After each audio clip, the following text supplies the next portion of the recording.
अस्सलाम वालेकुम। आज हम एक ऐसे मौजू पर बात करने वाले हैं जो पाकिस्तान में चलने वाले हर छोटे बड़े कारोबार के लिए सच पूछें तो एक तरह से बका का सवाल बन चुका है।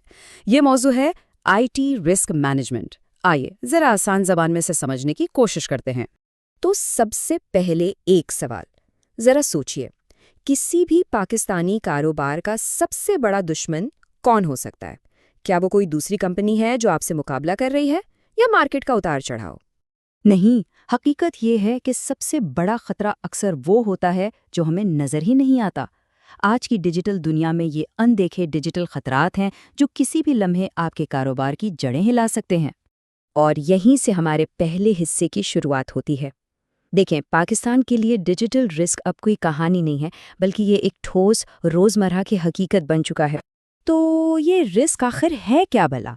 बिल्कुल सादा लफ्ज़ों में यूं समझें कि रिस्क किसी भी ऐसे वाक़ये का इम्कान है जो आपके कारोबार के पैसों को, उसकी इज्जत को या उसके कामकाज को नुकसान पहुंचा सकता है।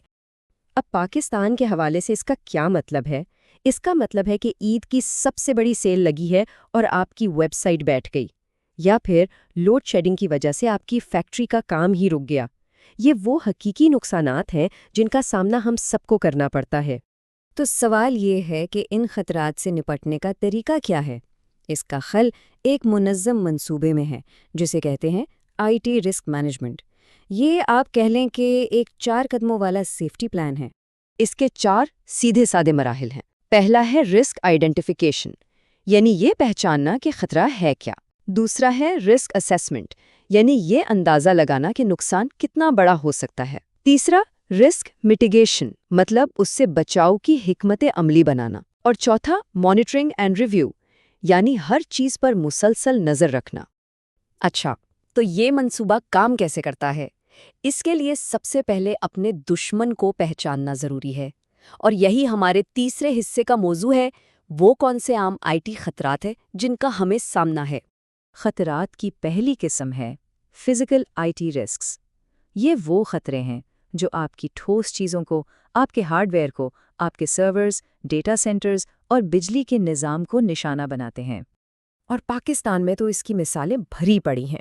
मॉनसून की बारिशों में सर्वर्स का ख़राब हो जाना, बार बार की लोड शेडिंग से डेटा का उड़ जाना, दफ्तर से सामान चोरी हो जाना, या अचानक बिजली तेज़ आने से हार्डवेयर का जल जाना, ये सब के सब फिजिकल रिस्क्स हैं। अब आते हैं दूसरी किस्म पर, डिजिटल आईटी रिस्क्स। ये वो छुपे हुए खतरात हैं जो नज़र नहीं आते, जो आपके सॉफ्टवेयर, डेटा और नेटवर्क्स को साइबर हमलों के ज़रिए निशाना बनाते हैं। इन हमलों में रैंसमवेयर बहुत आम है, जो आपकी सारी फाइलें लॉक करके तावान मांगता है।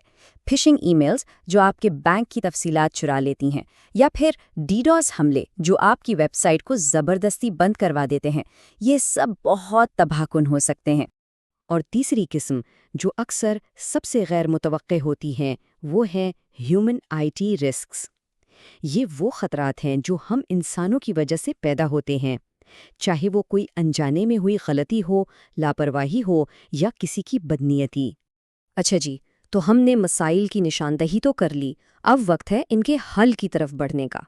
हमारा चौथा हिस्सा आपकी डिजिटल दिफाई टूलकिट के बारे में ही है। कोई भी हिकमत अमली बनाने से पहले एक बहुत अहम चीज़ को समझना ज़रूरी है, रिस्क एपेटाइट।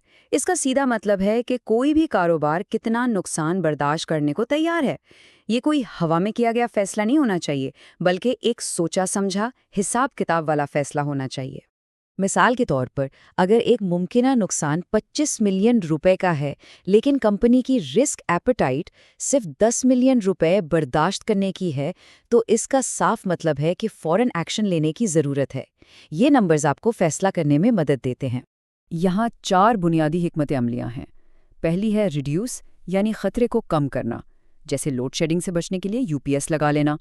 दूसरी है अवॉइड, यानी उस काम से ही परहेज करना जिसमें खतरा हो, जैसे पब्लिक वाईफाई पर हसास लेन देन न करना। तीसरी है ट्रांसफ़र, जिसमें आप साइबर इंश्योरेंस खरीदकर माली बोझ किसी और पर मुंतकिल कर देते हैं। और चौथी है एक्सेप्ट, यानी अगर खतरा मामूली है और उससे निपटने का खर्च बहुत ज़्यादा, तो उसे बस कबूल कर लिया जाता है। अब ज़रा बात करते हैं कानूनी पहलू की। हमारा 5वां हिस्सा इसी बारे में है کہ پاکستان میں رسک مینجمنٹ صرف ایک اچھی عادت نہیں بلکہ ایک لازمی ضرورت ہے۔ پاکستان میں کئی ادارے اس حوالے سے قوانین بناتے ہیں، جن میں state bank of Pakistan, securities and exchange commission of Pakistan اور پیکا یعنی prevention of electronic crimes act شامل ہیں۔ ان کے بنائے گئے قوانین پر عمل کرنا لازمی ہے۔ اور بات صرف مقامی قوانین کی نہیں ہے۔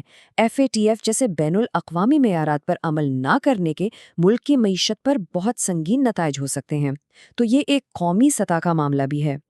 اور آخر میں سب سے اہم بات، رسک مینجمنٹ کو ایک خرچہ نہیں بلکہ ایک اسٹریٹجک سرمایہ کاری کے طور پر دیکھنا چاہیے۔ یہ کسی بھی کاروبار کو دوسروں کے مقابلے میں آگے بڑھنے میں مدد دیتا ہے۔ یہ اتنا اہم کیوں ہے؟ کیونکہ یہ کسی بھی آفت کے دوران آپ کے کاروبار کو چلتا رکھتا ہے۔ یہ آپ کے گاہکوں کا اعتماد اور بھروسہ بناتا ہے۔